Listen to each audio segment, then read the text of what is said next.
일단은 교육과정입니다. 문제가 이제 오늘 이렇게 나갈 건데요. 교육과정이 2022 교육과정이에요. 그 이후의 교육과정이 2018 다음에 이제 2022로 넘어왔거든요. 넘어왔는데 2022에서 꽤나 많이 바뀌었습니다. 크게 두 가지가 바뀌었다고 생각하시면 되는데 등급제가 바뀌었습니다. 그래서 이제 5등급제로 바뀌게 되고 수학은 또 많이 바뀌었어요. 수학은 아예 과목 이름도 바뀌었거든요. 요렇게 바뀌어요. 이제 2015 교육과정 같은 경우에는 일반 선택 과목이 원래 알고 계셨을 이제 공통 과목은 수학이라고 하는 게 있습니다. 수학상, 수학하라고 해서 아마 아이들이 중학교 1, 2학년 때 선행을 했으면 수학 산하를 했겠죠? 네, 그렇게 됐었고 일반 선택 과목이라고 해서 이렇게 진행이 되었습니다. 여기 진로 선택 과목에서 기하 빼고 나머지는 안 배워요. 그러니까 기하 빼고 그냥 나머지는 안 배운다고 생각하시면 됩니다. 그래서 여기 이렇게까지만 배웠어요. 이렇게까지 배웠는데 일반고에서 얘기하는 겁니다. 근데 바뀐 교과에서 공통 과목은 공통수학 1과 공통수학 2를 배워요. 근데 이제 제가 밑에다가 써드리기는 했지만 기본 수학 1, 2라고 하는 건 아마 안 배울 겁니다. 이 기본 수학이 뭐냐면 수학의 성취도가 낮은 학생들이 수학을 따라오게 하기 위해서 교과서를 쉬운 걸로 새로 만들어요. 그게 이제 기본 수학입니다. 그러면 이제 학교에서 기본 수학을 이수하게 되면 기본 수학을 들었습니다라고 성적표, 그러니까 생기부에 나올 거잖아요. 근데 그 생기부에 기본 수학이 나오는 것은 그렇게 유리하지 않습니다. 왜 그러냐면 자기가 못한다는 거 드러내는 거라서.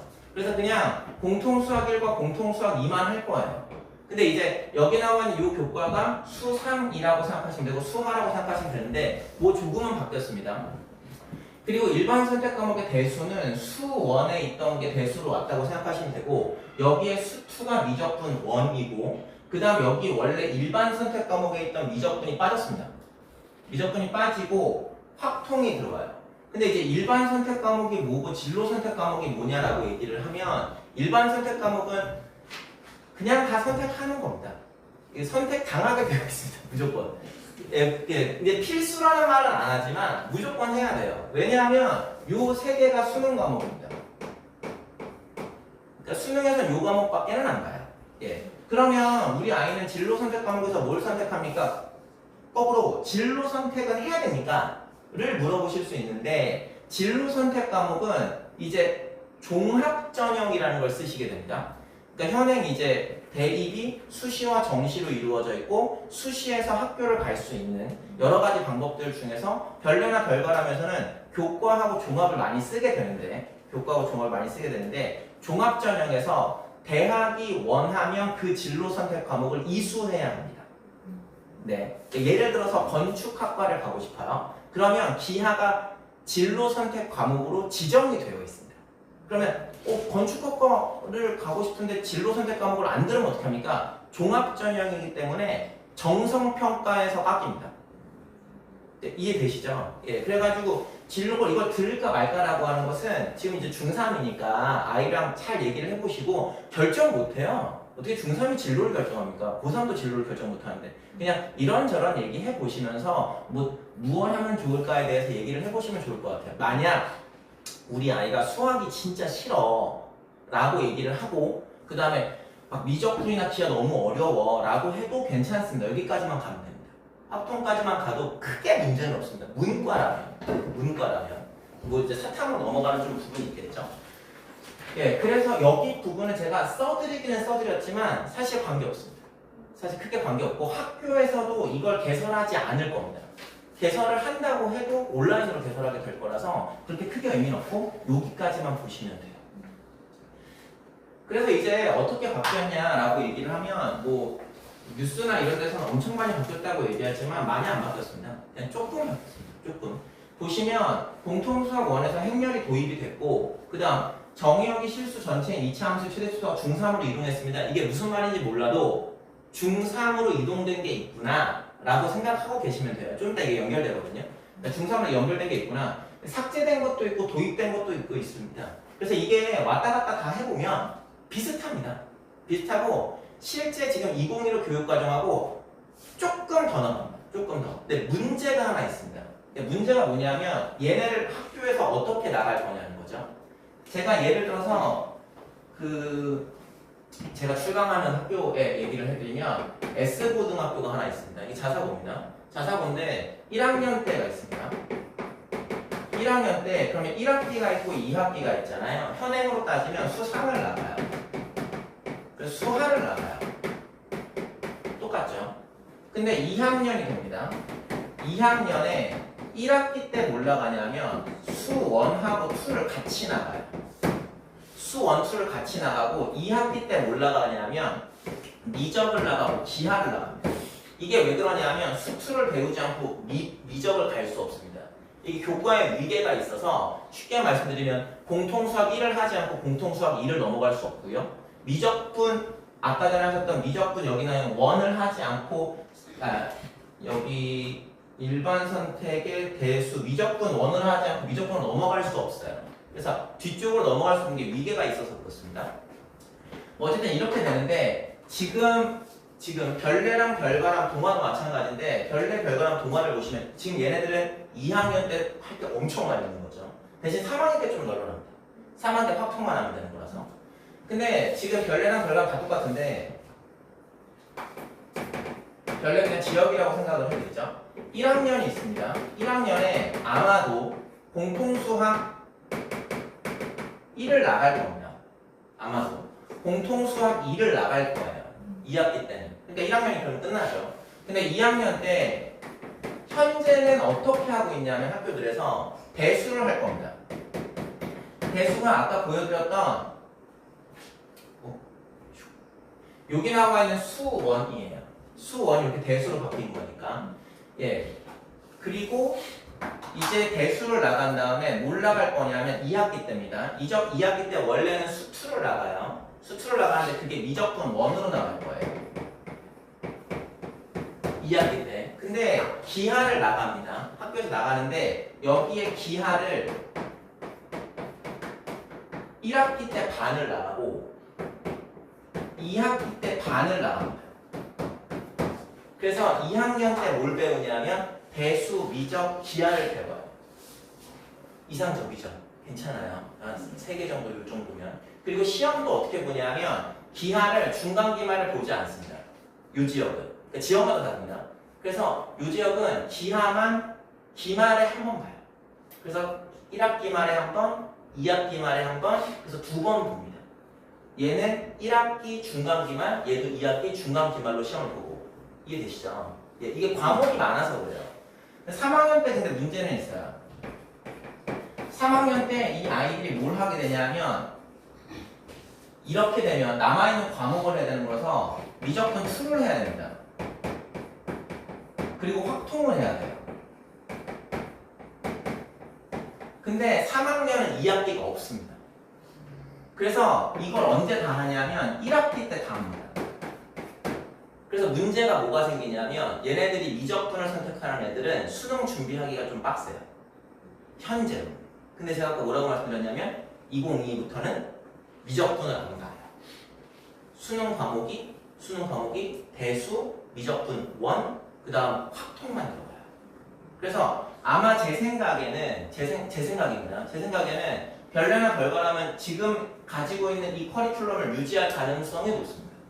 왜냐하면 아이들에게 부담도 좀 적고요. 그 다음에 해봤고요. 운영을 해봤고요. 그래서 이 정도 운영을 하면 선행이 많이 필요하냐라고 생각하는 건 아닙니다. 그냥 적당해요. 이 정도면. 그러니까 막 엄청 무언가를 많이 하실 필요는 없습니다. 근데 혹시 모르니까 이게 입학설명회를 학교마다 하거든요. 입학설명회 학교마다 할 때 이제 1, 2, 3학년의 과정을 어떻게 운영할 거라는 거 커리큘럼을 줄 겁니다. 그 커리큘럼상 수학에 뭐 어느 2학년에 아까처럼 막 몰려 있는지 이 정도만 살펴보시면 될 것 같아요. 그렇지 않으면 선행에 대해서는 그게 크게 문제는 없습니다. 그 다음 한번 가볼게요.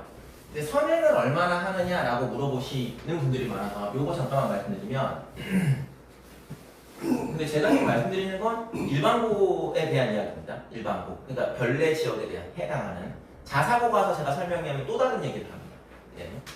선행은 얼마나 하면 되냐라고 얘기를 하면 6개월 정도치를 하면 별내에서는 적합합니다. 그러니까 1년치 이상을 하실 필요는 없어요. 그러니까 지금 현재 중3인데 공통수학 1과 공통수학 2를 했다. 그러면 잘한 겁니다. 잘한 겁니다. 공통수학 2까지 해서도 굉장히 잘한 거예요. 공통수학 2까지 했으면 그 다음 뭐합니까? 라고 하면 아이가 잘하면 대수를 나가도 되고요. 그렇지 않으면 공통수학 1 또 돌아도 됩니다. 그러니까 조급한 마음을 가지실 필요는 전혀 없습니다. 예, 별내집은 그렇습니다. 그렇게 되는데 그러면 얼마나 하면 되느냐라고 생각을 해보면 지금 이겁니다. 공통수업 1, 2를 따져보죠. 공통수업 1, 2를 따져보면 기본 개념 수업이라는 게 있습니다. 기본 개념 수업은 어머님 아버님 그 개념 기본 개념 수업이 뭘까라고 할 때 떠오르는 이미지가 얇은 교재, 얇은 교재. 그 다음에 되게 단기간 완성이라고 생각하는 또 공식만 적용할 수 있는 그거 맞습니다. 그게 여기 나온 기본 개념 수업이고요. 그 다음에 그 기본 개념 수업을 만약에 한 번 했습니다라고 얘기를 하면 넘어가서 기본서를 정독하는 걸 할 수 있는데 지금 이 부분은 수업이니까 당연히 수업을 들어야 돼. 아무것도 모르는데 책 보라고 하면 모릅니다 이거. 모르고 기본서 정독은 혼자 할 수 있습니다. 근데 혼자 할 수 있는데 이 기본서 정독할 때 그럼 이 기본서는 뭘 해야 됩니까? 라고 얘기를 하면 제가 뭐 출판사라고 관계가 없지만 시중에 나와 있는 교재 중에서 읽을 거리가 많은 걸 던져줘야 되거든요. 읽을 거리 많은 거. 그러니까 뭐 어머님 아버님 세대에서는 뭐 정석 보셨을 거고, 지금 아이들이 많이 보는 책 중에서는 수학의 바이블이라는 교재도 있고, 그 다음에 뭐 한 권으로 완성하는 수학이나 뭐 이런 것들이 있습니다. 근데 이제 그냥 책 사온 거 보시면 문제들만 쫙 배열되어 있는 그거 말고요. 그거 말고 문제는 진짜 몇 개 없는데 막 엄청 줄글이 긴 것들이 있어요. 그런 책들이 있습니다. 그 책을 봐야 됩니다. 일단은. 그래서 이게 두 번째 스텝이고요. 세 번째 스텝의 유형서를 풀어야 됩니다. 이 유형서라고 하는 게 저는 좋아하지 않는 책이지만 필요하더라고요.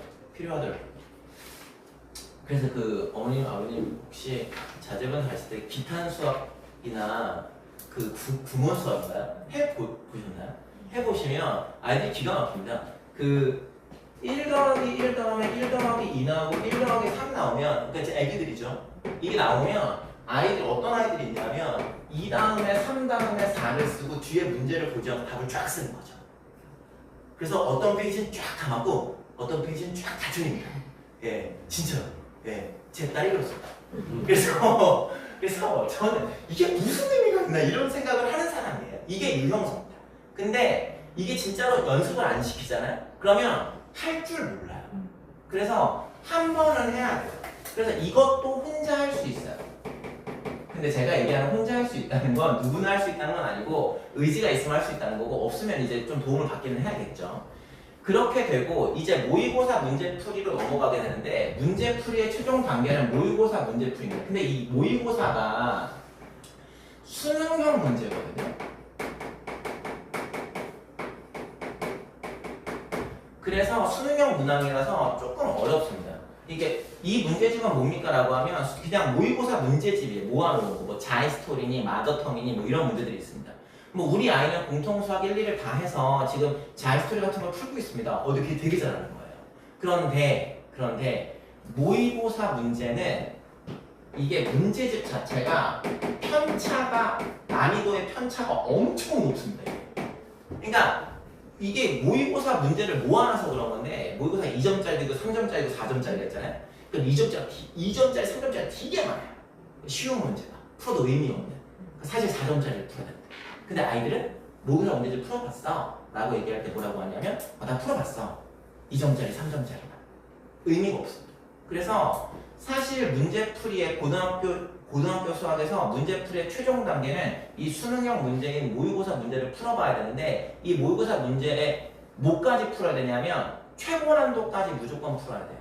그러니까 뭐 흔히 얘기하는 킬러 문제니 뭐 30번 문제니라고 하는 그런 문제들까지 풀어봐야 되는데 이게 아이들이 혼자 하기는 어렵습니다. 그래서 이 기본 개념 수업은 꼭 들어가야 되는 거고 모의고사 같은 경우에 문제 풀 땐 도움을 받는 게 나을 수 있어요. 요거는 두 개는 혼자 할 수 있습니다. 중3이 할 수 있다면 요렇게 돼요. 사실 저희 학원에서는 어떻게 준비를 하냐면 거의 대부분 유형서 문제를 풀고 고난도 문제를 풀 때 블랙 라벨이나 혹은 하이엔드 뭐 이런 문제들로 넘어가요. 그래서 이제 어머님들끼리 이제 대화를 하실 때 자기 아이는 어디까지 했어? 라고 물어보면 거의 되게 뭐가 나오냐면 문제집 이름이 나옵니다. 우리 아이는 뭐 라이트센까지 했어. 뭐 우리 아이는 뭐 블랙라벨까지 했어. 근데 그게 끝이 블랙라벨이나 이런 게 아니고 하이엔드 이런 게 아니고 그 끝을 어디로 보셔야 되냐면 모의고사 문제풀이까지로 보셔야 돼요. 이 대신 블랙라벨 안 풀어도 돼요. 하이엔드 안 풀어도 됩니다. 상관없습니다. 예. 근데 여기를 풀어야 됩니다. 이게 왜 그러냐면 최근에 나오는 내신 문제의 경향들은 모의고사 문제의 변형 문제들이 훨씬 많습니다. 별내는 조금 적은 편이고요. 별내는 아직도 문제가 좀 올드합니다. 별내고는. 근데 별가람고는 확실히 수능형 문제를 따라가려고 노력합니다. 별가람고는. 잘 보세요. 3년 뒤면 별가람에서 정시로 어딘가에 붙었다라고 하는 소문이 돌 겁니다. 이게 확실한 흐름이 있어요. 별내도 바뀌긴 하지만 여전히 올드합니다. 예. 그래서 별내 맞추는 건 되게 쉬워요. 유형서 풀리면 돼요. 별가람 맞추는 것도 쉽습니다. 모의고사까지 올리면 돼요. 네. 그러니까 그렇게 생각하시면 됩니다. 그래서 별내랑 별가람은 진짜 비슷한 학교고 이따가 제가 보여드릴 건데 편차도 비슷하지만 아 이게 스타일이 좀 다르구나 라고 생각하시면 될 것 같고 그 다음에 이제 저희는 그래서 평소에도 모의고사 준비를 많이 시키는데 얼마 전에 9월 모평 봤거든요. 9월 모평 보기 전날인가 제가 수업을 하는데 2학년 애들이 모의고사 수업은 안 하냐는 거예요. 그래서 제가 얘기했죠. 이미 다 했다고. 걔네들 다 1, 2등급 받아옵니다. 이게 무슨 말이냐면 모의고사 준비를 따로 시키지 않아요. 내신 준비할 때 같이 시킵니다. 왜냐하면 걔네들이 다 푸는 문제들이 사실 별내고 애들은 조금 자기네 문제보다 좀 더 풉니다. 모의고사까지 해야 되니까. 근데 그러면 내신만 잘 받으면 되지 이제 수능형 사고까지 꼭 받아야 됩니까? 라고 하면 반드시 그렇게 해야 됩니다. 반드시. 그건 제가 왜 반드시인지는 조금 이따가 알려드릴게요. 자, 요거는 이제 OX 퀴즈인데 그 어머님 아버님들 아니면 이제 아이들도 마찬가지로 한 번에 완전 학습과 여러 번의 불완전 학습이라고 하는 두 개 중에서 동그라미를 친다면 1번과 2번 중에 어디에 동그라미를 치실 것 같아요? 1번일 것 같아요. 근데 사실은 2번입니다. 이게 왜 그러냐면 한 번에 완전 학습이라는 게 없어요. 근데 이제 그러면 예를 들어서 드릴게요. 예를 들어서 우리 아이가 학원을 갔다 옵니다. 아니면 무언가 배워옵니다. 그러면 이제 엄마한테 얘기를 합니다. 엄마, 아, 나 거기 못 다니겠어. 라고 얘기해요. 왜 그러냐고 물어보면 이해가 안 돼. 이해가 안 돼. 처음부터 다시 해야 될 것 같아. 한 번에 완전 학습을 지향한 학생입니다. 그 학생은 집합만 합니다. 1단원만 해요. 그래서 1단원만 달인이 되는 거죠. 뒤에를 못 가요. 그래서 미분하고 적분이 있으면 아이들은 미분을 잘합니다. 1단원이라고 했습니다. 적분은 안 합니다. 돌지 않았거든요. 그래서 한 번에 완전 학습을 지향하는 아이들이 너무나 많아서 앞부분만 잘하는 그런 애들이 있는 거예요. 그래서 이해가 안 돼도 넘어가야 됩니다. 앞에 거 보시면 제가 그래서 이 단계별로 계속해서 넘어가라고 드리는 겁니다. 이게 이해가 안 됐어도 일단 넘어가세요. 이해가 안 됐어도 일단 넘어가세요. 괜찮아요. 넘어가고 돌아오면 됩니다. 그래서 아이들이 아까 여기가 이해가 안 돼 라고 하면 괜찮다고 하세요. 그리고 넘어가라고 하세요. 그리고 돌아온다고 하세요. 어차피 돌아와. 여기서 하면 최소 시험 때까지 5번 이상은 돕니다. 5번 이상은 돌 때 자기의 취약 부분이 어딘지를 계속해서 체크해 줄 텐데 그걸 계속 붙잡고 있으면 진도는 뒤로 못 나가는 거죠. 어차피 해야 되는 분량이 정해져 있는데 앞부분에 계속 있을 수는 없어요. 네. 그래서 여기 나와 있는 건 꼭 여러 번이지만 불완전한 학습을 하는 게 낫습니다. 아까 전에 제가 모의고사 얘기를 잠깐 해드렸는데 모의고사 얘기 잠깐 해드렸는데 주변 학교 시험 얘기하기 전에 잠깐만 얘기 말씀드리죠. 모의고사 날이 아이들에게 어떤 의미일 것 같아요? 자기의 실력을 확인해 볼 수 있는 좋은 기회인 건 옛날 얘기입니다. 네, 모의고사 날은 노는 날입니다. 저는 고대 수교 출신이어가지고 수학 교육과 출신이라 친구들이 다 학교에 있어요. 예, 제 때에 강사로 나오는 사람이 거의 없습니다. 예, 그래가지고 이제 다 학교에 있는데 그 학교에 있는 친구들이 맨날 하는 얘기입니다. 모의고사 날 아이들을 학교에 오게 하는 게 너무 힘들다. 근데 얘기할 게 없답니다. 예, 왜냐하면 아이들한테 얘기하면 지금 이제 40%가 정시고 60%가 수시인데 그 40% 정시는 일반고의 학생들은 자기네게 아니라고 생각을 해요. 그거 누구 거니? 라고 하면 재수생, N수생 거예요. 그리고 자사고고, 예, 특목고고 이렇게 합니다. 뭐 틀린 얘기는 아닙니다만 그렇다고 해서 버리면 안 됩니다. 일반고에서 그래서 모의고사를 등한시하게 되는데 모의고사를 등한시하면 무슨 일이 벌어지냐면 이게 무슨 일이 벌어지냐면 수시를 쓰잖아요. 수시를 쓸 때 무슨 일이 생기냐면 편차가 엄청 커집니다. 이게 무슨 말이냐면 내신이 1.1이에요. 1등입니다. 1.1이에요. 근데 내신은 그런데 수능은 진짜 공부를 한 적이 없어요. 그럼 4, 4, 4, 4, 4 이렇게 맞다고 예를 들어 보죠. 그러면 걔는 어디부터 써야 되냐면 서울대부터 써야 됩니다. 서울대부터. 경기대까지 써야 돼요. 이해되세요? 네. 왜냐하면 최저를 못 맞췄을 때의 상황도 항상 고려를 해야 되는 거니까. 그러면 수시는 뭘 쓰는 거냐? 가고 싶은 대학을 쓰는 게 아니고 정시로 못 가는 대학을 쓰는 거예요. 수시는 그런 겁니다. 그럼 수시는 정시로 못 가는 대학을 쓰는 거예요. 그럼 내가 정시로 예를 들어 중앙대를 갈 수 있어요? 그럼 수시는 중앙대 이상을 쓰는 거예요. 이해되시죠?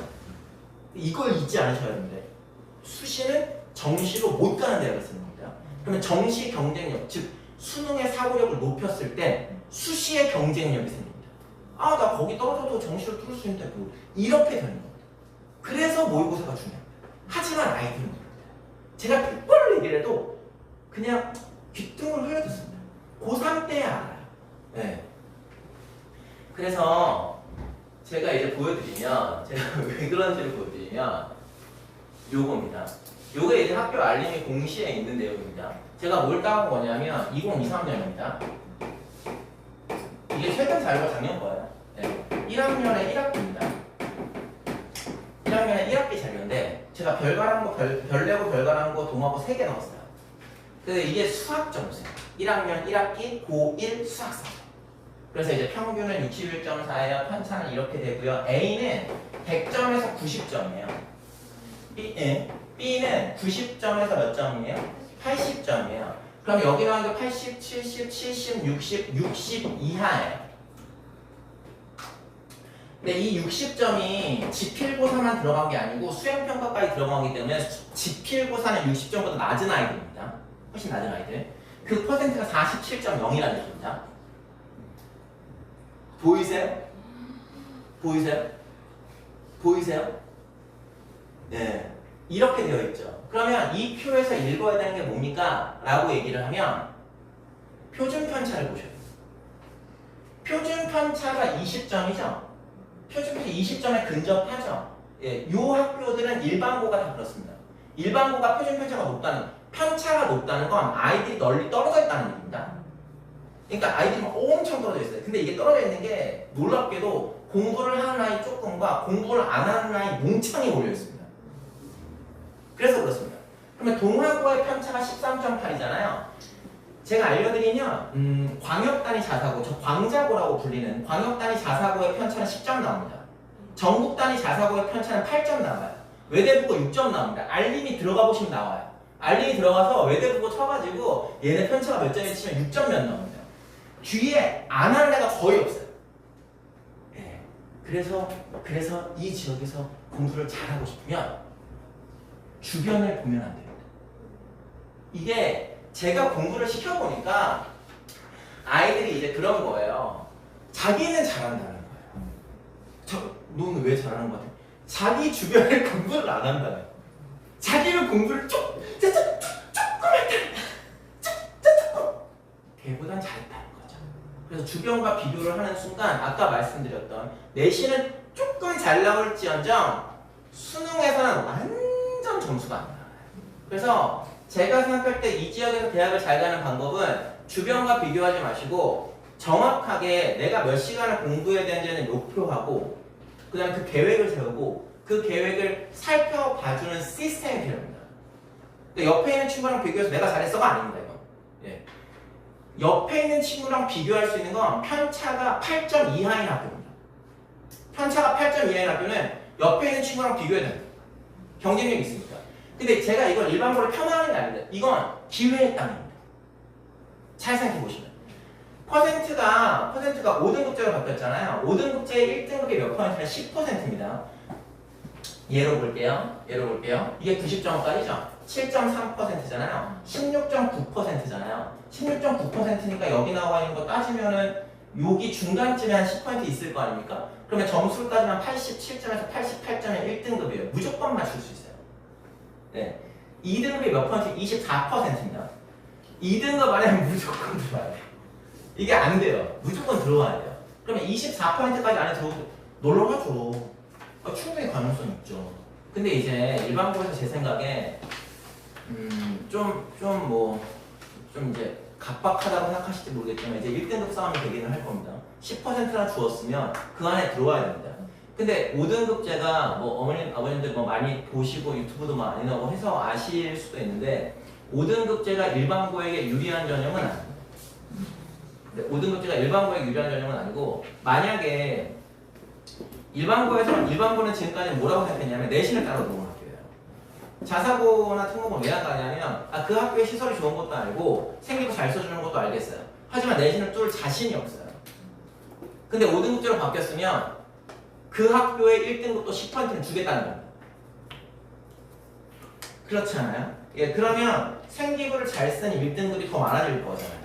예, 그러니까 일반고에게는 1등급을 받느냐 못 받느냐 사실 관건이 될 겁니다. 예. 그렇게 돼요. 그러면 이제 잠깐만 생각을 해보시면 이제 제가 아까 말씀드린 게 뭐였냐면 학습량 기록하고요. 이거는 꼭 해야 됩니다. 그럼 몇 시간을 공부해야 됩니까? 라고 하는 건 제가 이제 들어오면 다 상담해 줍니다. 네. 그 다음에 두 번째로는 목표에 대한 달성인데 이게 그냥 학습량만 기록한다고 되는 건 아니고 실천 여부를 판단해야 되거든요.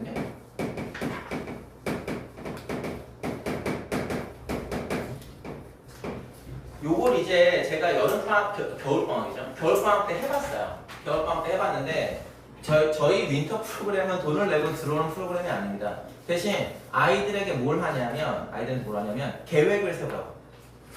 그러니까 저희가 10시부터 10시까지 열어놓습니다. 그리고 아까 말씀드렸던 이 지역에서 별내나 별바람에서 저희 학원을 다녔고 좋은 학교를 그 아이들이 조교로 올 겁니다. 제가 비싼 돈을 주더라도 조교비를 많이 주거든요. 저는 적자예요. 근데 윈터를 운영하면 근데 줍니다.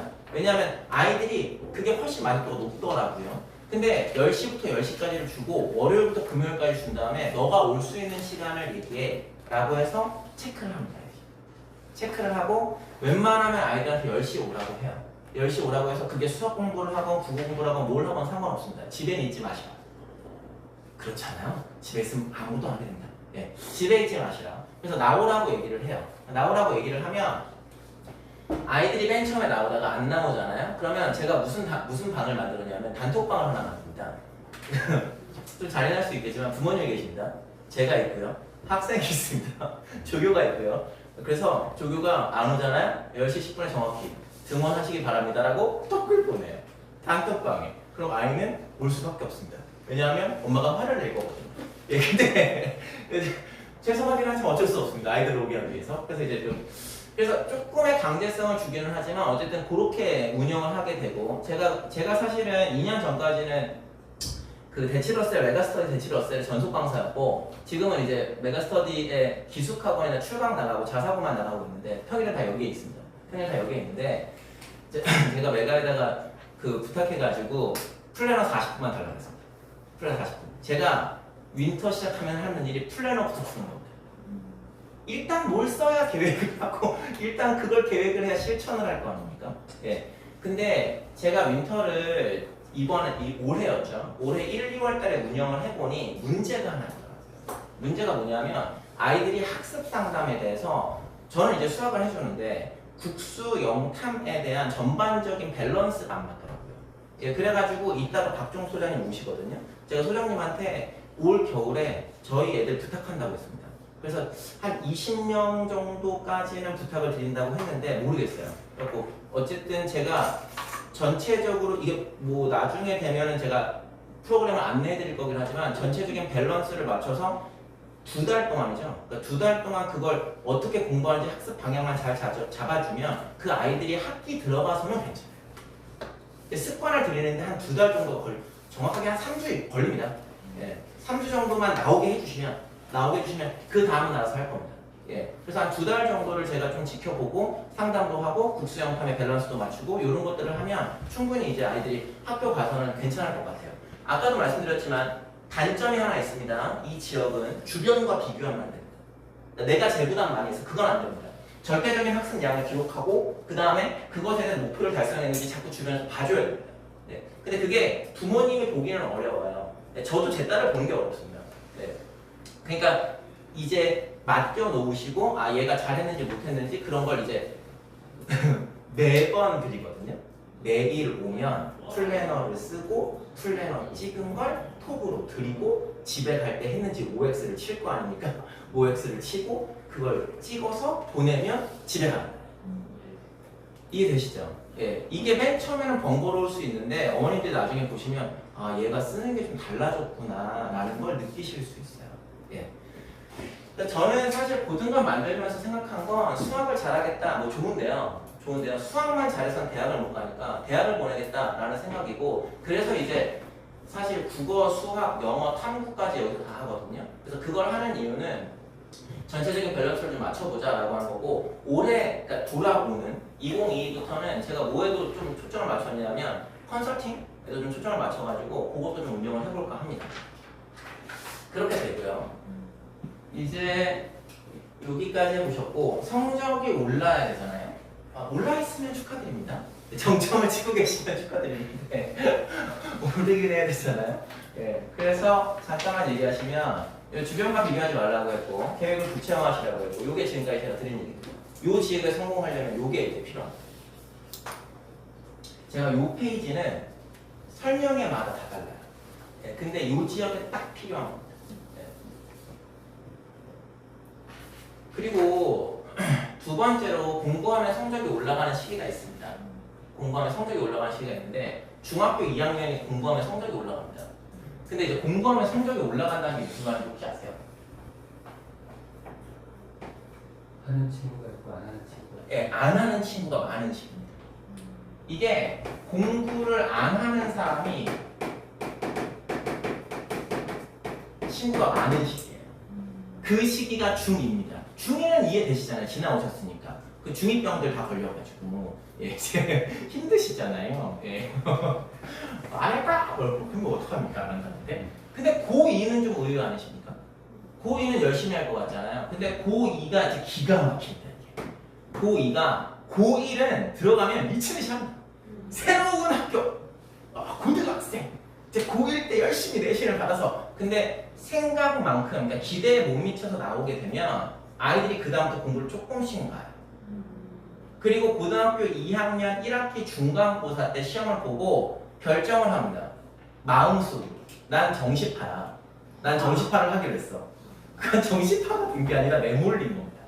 예. 근데 미안하지만 정시파라고 해서 그때부터 정시를 공부하지도 않아요. 내신도 안 하고. 그래서 제가 고2한테 성적 올리는 방법은 끝까지 하면 된다고 합니다. 아이들이 막 끝까지 한다고 해서 머리가 좋아져가지고 갑자기 깨달음을 얻어서 성적이 올라가는 게 아닙니다. 걔는 가만히 있으면 돼요. 남들이 내려가요. 예. 그 내려가는 아이들이 뭘 하는 거냐면 정시파라고 그렇게 우겨대면서 공부를 안 하고 다니는 겁니다. 네. 그렇게 되고 지금 해야 됩니다. 그러니까 제가 매번 중학교 1학년부터 고등학교 3학년까지 6개 학년 동안 언제 공부하면 성적이 오를까요? 라고 하는 걸 데이터화 해보면 이게 1번이고요. 이게 1번이고 데이터화 했을 때 뭘 찾냐면 가장 많이 성적이 뒤집어지는 학년을 찾습니다. 예, 그게 얘가 1번이고 얘가 2번이고 지금 하면 사실 얘는 데이터가 없어요. 왜냐하면 중3에서 고1로 올라간 데이터는 잡을 수가 없거든요. 근데 제가 그건 지금까지 해온 경험에 의하면 공부하면 지금 하면 낫습니다. 그래서 중3이 3번입니다. 제 마음속에. 네. 위에 나와 있는 두 개는 데이터 비교가 가능한데 위에 나와 있는 두 개는 좀 그래서. 그러면 지금 공부하면 성적이 올라간다고 하는데 뭘 해야 됩니까? 라고 하는 게 궁금하실 수 있잖아요. 집중해야 되는 것에 대해서 알려드리죠. 중학교 공부를 잘 따라가야 됩니다. 그래서 이제 간혹 어떤 분들이 있냐면 지금 중학교 시험 기간 끝났나요? 이제 시험 기간인 거죠? 네, 네. 시험 기간인데 수학만 잠깐만 말씀드리면 지금 아이들이 보고 있는 교육과정 내에 뭐 피타고라스나 뭐 그러니까 도형이죠. 그러니까 기하 파트나 대수 파트가 또 들어옵니다. 아까 전에 기억하실지 모르겠는데 2차 함수에서 실수 전체의 최대 최소를 구하는 건 중3으로 이동했다 라는 단어가 있습니다. 그러면 2차 함수에서 실수 전체가 정의역이 아닌 건 고1에 있어요. 이게 되게 복잡해 보이지만 고1에 있던 내용 중 어려운 내용을 다시 그러니까 중3에 있던 내용 중 어려운 내용 고1 때 또 배워야 돼요. 그러니까 지금 해야 돼요. 하고 있는 거. 그리고 피타를 모르잖아요. 피타고라스에 대한 정리에 대해서 도형적인 해석을 못하면 고등학교에 올라와서 도형을 보면 그냥 까마귀 놀이 됩니다. 그러니까 아무것도 몰라요. 그러니까 지금 하고 있는 걸 잘 따라가는 게 맞습니다. 선행이 먼저냐? 아니 저는 그렇게 생각하지 않습니다. 중학교 잘 따라가고 그 다음 11월까지 공통수학을 최소 한 번은 하자라고 하는 게 기본서 정도까지 안 가도 돼요. 안 가도 괜찮습니다. 기본 수업 정도만 들어도 괜찮아요. 근데 진짜 우리 아이는 좀 많이 시키고 싶습니다. 그러면 기본 수업 그러니까 개념 정도는 들어가고 그 다음에 문제 정도는 그냥 그 하나의 내용에 하나 있는 그 문제 하나 정도 풀 수 있으면 기본서 읽히세요. 아이들은 잘 생각해보면 수학책을 책으로 접한 적이 거의 없습니다. 아이들 정석답 피잖아요? 거기 나와 있는 글은 전혀 읽지 않아요. 쫙 문제 1번, 2번, 4번 그거 풀기 바쁩니다. 고등학생이 되면 그거 풀기 바쁜 것도 맞습니다. 지금은 읽을 수 있어요. 네, 그래서 제가 생각할 때 최소 한 번을 하자. 기본 수업만 듣고 오셔도 돼요. 근데 아까도 말씀드렸지만 공통수학이 이제 수 1하고 수 2가 있습니다. 제가 바라는 건 조금 어렵더라도 조금 걸리더라도 수 1, 2까지는 그냥 한 번은 훑어보셨으면 좋겠습니다. 이런 의미에서 수박 겉핥기식으로 도는 것이 의미가 있습니까? 네. 의미가 있습니다. 하세요. 네, 하시면 되죠. 그렇게 하고 아이가 수 1과 공통수학 1, 2는 너무 지겨워한다. 사실은 한 번씩은 하셨을 거라고 생각은 합니다. 아니시면 어떡하지? 네, 하셨을 거라고 생각을 합니다. 근데 이제 대수로 넘어가냐, 그러니까 그 선행이죠. 선행을 더 넘어갈 거냐, 그렇지 않을 거냐라고 하는 건 우리가 보낼 학교가 별내 별거랑 동화 중에 있느냐, 아니면 특목 자사에 있느냐에 따라 달라집니다. 그러니까 아까 말씀드렸던 저는 기조를 바꾸지 않습니다. 이 지역에 나와 있는 별내나 별거랑 동화도 마찬가지입니다. 선행을 무리하게 요구하는 학교는 아닙니다. 그러니까 뭐 대수까지 가야 되냐, 뭐 따로 과외를 주셔야 되냐 그러실 필요가 없습니다. 대신 반복 학습을 할 수 있게 해주시고 그 다음에 중3 때 지금 하고 있으면 지금 잘 따라가시고 그 다음에 여기 나와 있는 거 공통수학까지는 최소 한 번은 했으면 좋겠습니다. 뭐 이런 거예요. 그리고 이제 유치원 개강, 고등반의 개강일은 정해져 있습니다. 12월 첫째 주입니다. 이게 12월 첫째 주인데 11월 말까지는 중등부에서 다 해요. 중등부에서 다 하고 고등부는 저희가 합니다. 고등부는 저희가 해서 그때부터 저희가 모든 시스템을 운영을 합니다.